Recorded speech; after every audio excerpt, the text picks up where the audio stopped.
9e journée de course pour la Barcelona World Race et tous les équipages se sont dirigés vers l'ouest afin de naviguer dans des vents plus soutenus.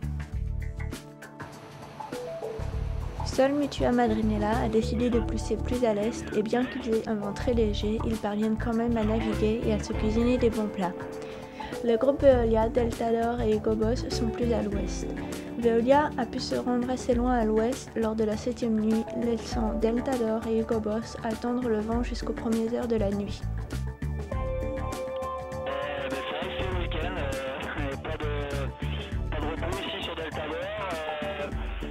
Le début du week-end a été un peu dur parce que ce matin on est tombé vraiment dans de la molle.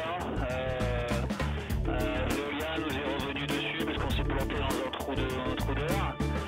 Et puis voilà, écoute, le plan d'eau est un peu semé de blanche ce matin, donc c'est un peu raide.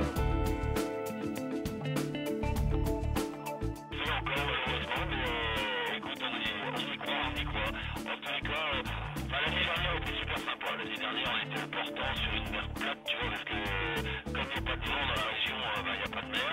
Donc pour une fois qu'il y avait un léger vent, c'était vraiment super sympa. On a pu en plus dormir parce que nous, on s'est coltiné quelques 3 nuits de pétole, au moins depuis le démarrage complet, en sachant que les autres n'y étaient pas forcément. Donc physiquement et mentalement, c'était pas facile à dormir. Et puis, c'est dans ces vents de changeant-là qu'on bosse le plus. Donc, c'est plus un métier, on peut mesurer la nature n'est plus ce qu'elle était. Educación Sin Fronteras a passé une nuit difficile à l'arrêt dans une zone 120, ce qui a réduit leurs chances de rattraper leur retard de 200 000 sur le reste de la flotte. Quant à Estrella Damm et Tenemos 2, ils sont un peu plus au sud dans des conditions similaires de haute pression.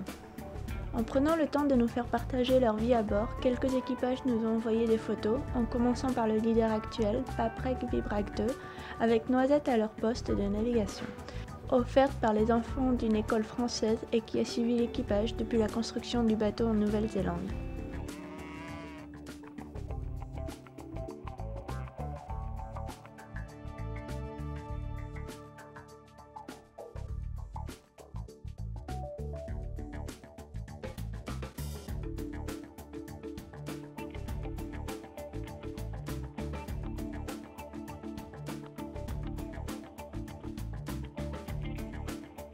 Dans l'impossibilité d'obtenir une vidéo, le co-skipper Damien Foxall, à bord du bateau en tête Paprec Vibrac 2, nous a appelé pour nous transmettre ses impressions concernant les prochains milles à venir. La direction de vent qui va tourner de sud à sud-ouest, donc le channel entre les îles qui marche bien avec une bonne sud, ça va marcher moins bien dans les heures qui suivent.